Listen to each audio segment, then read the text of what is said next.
Welcome eight bright education. आज exercise 3.2 के remaining question करेंगे 4, 5 एंड 6। फर्स्ट 3 क्वेश्चन हमने अपनी प्रीवियस वीडियो में सॉल्व कर दिया। आप प्लीज़ अगर नहीं पढ़े तो आप वो वीडियोस देख के ये फर्स्ट 3 क्वेश्चंस देख सकते हैं किस तरीके से सॉल्व होंगे। हाँ, क्वेश्चन 4 की तरफ हम बढ़ेंगे।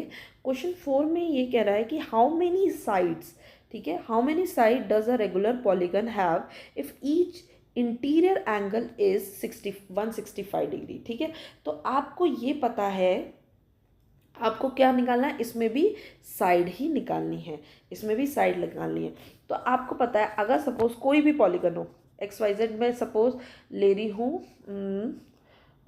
ये ले रही हूँ, एक क्वाड्रिलेटरल ले रही हूँ। ठीक है, क्वाड्रिलेटरल में मैं एक एंगल ले रही हूँ, कितने डिग्री का है, क्योंकि इन्होंने बोला है ना इंटीरियर एंगल अगर 165 डिग्री है तो आपको बताओ कि कितनी साइड होगी उस पॉलीगन में। मैंने बस एक इमेजिनरी वो ले लिया, ठीक है, 4 साइड ले ली, बट जरूरी नहीं है ये 4 साइड, क्योंकि यही तो हमें निकालनी है ना कि हाउ मेनी साइड, यही n की वैल्यू हमें निकालनी है। तो जस्ट फॉर चलो ये हाँ ऐसे ले लेती हूँ। ठीक है, ये 165 डिग्री हमारा इंटीरियर एंगल। तो एक्सटीरियर एंगल हमें पता नहीं है, तो हमें पता है पेयर ऑफ लीनियर पेयर क्या होता है, लीनियर पेयर का सम क्या होता है 180 डिग्री। ठीक है, तो अगर ये 165 है तो सपोज ये एंगल 1 है, तो angle 1 plus 165 degree is equals to 180 degree due to linear pair. LP मतलब समझ जाना लीनियर पेयर है। ठीक है, और एंगल 1 की वैल्यू क्या आ जाएगी 180 degree minus 165 degree which is equals to 15 degree. तो हमें पता चल गया कि जो हमारा एक्सटीरियर एंगल है उसका उसकी वैल्यू कितनी आएगी 15 डिग्री। अब हमको एक्सटीरियर एंगल पता चल गया तो अब हमको फॉर्मूला तो बहुत अच्छे से पता है। Each exterior angle of A polygon, अगर हमें पता चल जाए each exterior angle of a polygon का फॉर्मूला लगा देंगे जो कि होता है 360 डिग्री अपॉन मैन। ये फॉर्मूला आपके मोस्ट ऑफ द क्वेश्चन में, एक्सरसाइज 3.2 के मोस्ट ऑफ द क्वेश्चन में आपका अप्लाई हो रहा है। तो ये फॉर्मूला आप प्लीज़ लर्न कर लीजिए। तो ईच एक्सटीरियर एंगल, एक एक्सटीरियर एंगल कितना आया था 15 डिग्री आ गया, is equal to 360 degree upon में एन। वही आप करेंगे 15 into n equal to 360 degree. N की वैल्यू 360 डिवाइडेड बाई 15। अब आपका नॉर्मल कैलकुलेशन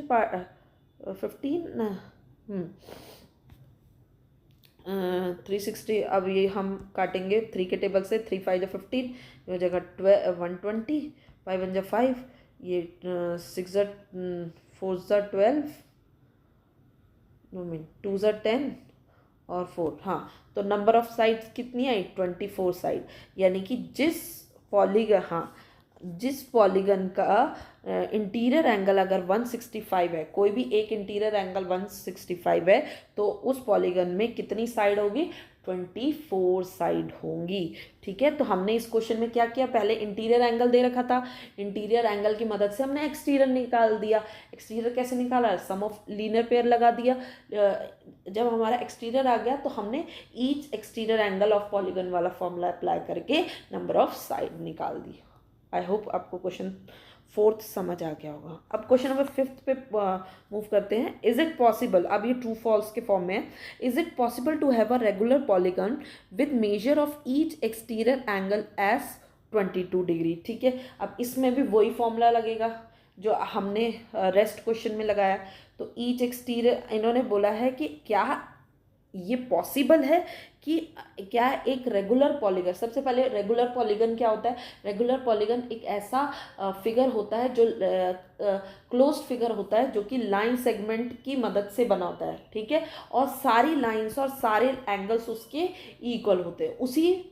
उसी इमेज फिगर को हम रेगुलर पॉलीगन कहते हैं। हाँ, अब इन्होंने बोला है कि क्या ये पॉसिबल है, क्या एक रेगुलर पॉलीगन बन सकता है अगर एक्सटीरियर, कोई भी एक एक्सटीरियर एंगल उस पॉलीगन का 22 डिग्री है। तो ये चेक करना पड़ेगा, हमारे को पता है ईच एक्सटीरियर एंगल वाले फॉर्मूले में लगा के देख लेते हैं, उससे पता चल जाएगा।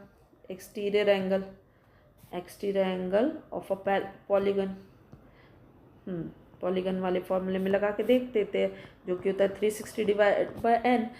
हमारे को एक्सटीरियर एंगल की वैल्यू क्या दे रखी है 22 22 इक्वल्स टू 360 डिग्री अपॉन में n। अब 22 into n is equals to 360 degree, n is equals to 360 upon में 22। ठीक है, अब मैं इसको डिवाइड करती हूँ, ये 11 आएगा, ये आएगा 180। अब 180 11 से तो डिवाइड होता नहीं है, तो 180 को 11 से आप डिवाइड करते हो तो 16 पॉइंट समथिंग आता है। ठीक है, तो आपको पता है कोई भी जो साइड होती है वो पॉइंट्स में तो आ नहीं सकती है, तो इससे क्लियर हो चुका है कि किसी भी कोई भी रेगुलर पॉलीगन एग्जिस्ट नहीं करेगा अगर उसका एक्सटीरियर एंगल, एक एक्सटीरियर एंगल 22 डिग्री का होगा। ठीक है, हाँ, अब बी पार्ट देख लेते हैं। इसका बी पार्ट क्या है, can it be interior angle of a regular polygon. अगर ये चलो एक्सटीरियर एंगल से रेगुलर पॉलीगन नहीं बन सकता, तो क्या अगर ये एक्सटीरियर की जगह इंटीरियर एंगल हो, ठीक है, कोई भी पॉलीगन है उसका इंटीरियर एंगल अगर 22 डिग्री है, तो क्या तब एक रेगुलर पॉलीगन हो सकता है। तो इसको चेक करने के लिए अगेन हम लीनियर पेयर चेक लगा देंगे।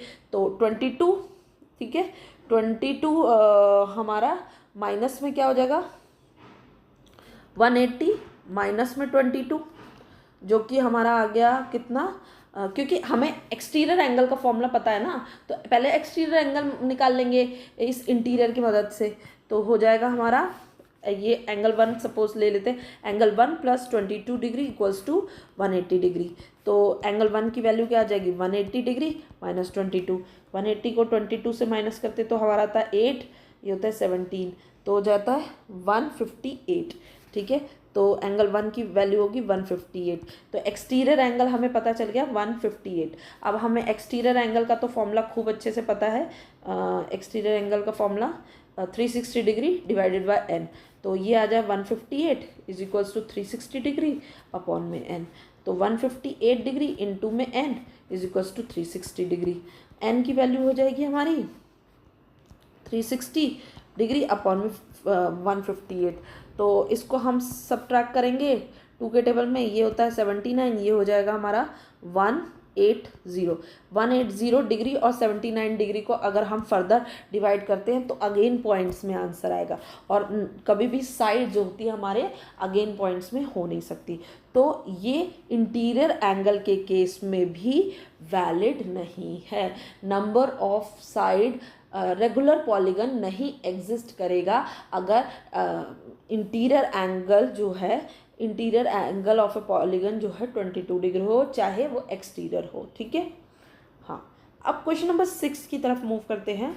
What is the minimum interior angle of a possible for a regular polygon and y. ठीक है, अब आपको ये बताना है कि कोई भी पॉलीगन, रेगुलर पॉलीगन, एक पॉलीगन होता है, एक रेगुलर पॉलीगन होता है। ठीक है, रेगुलर पॉलीगन बार बार बोल रही हूँ, ऐसा क्लोज्ड फिगर जो लाइन सेगमेंट की मदद से बनाया और सभी साइड जिसकी सेम है और एंगल्स भी सेम है। ठीक है, तो ऐसा रेगुलर पॉलीगन आपको बताना है जिसका मिनिमम इंटीरियर एंगल कितना होगा, क्या होगा वो आपको बताना है और क्यों होगा।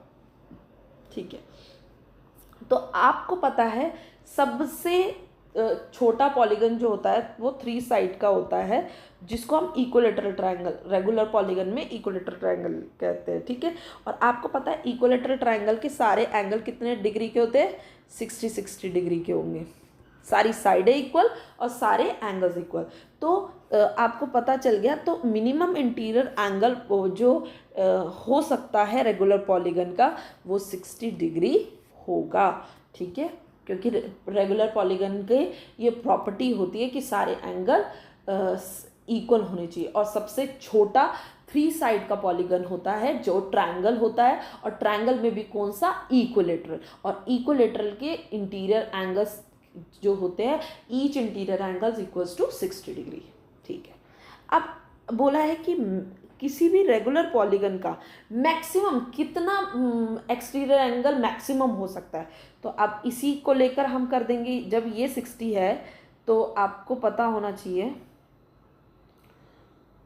तो ये कितने का होगा, अगर ये 60 है और अभी पता है ये क्या होता है, लीनियर पेयर होता है, एंगल 1 प्लस 60 कितना होता है इज इक्वल्स टू 180 डिग्री। क्यों, लीनियर पेयर होगा। तो 60 डिग्री एंगल 1 कितना होगा, 180 degree minus 60 degree which is equals to 120 degree.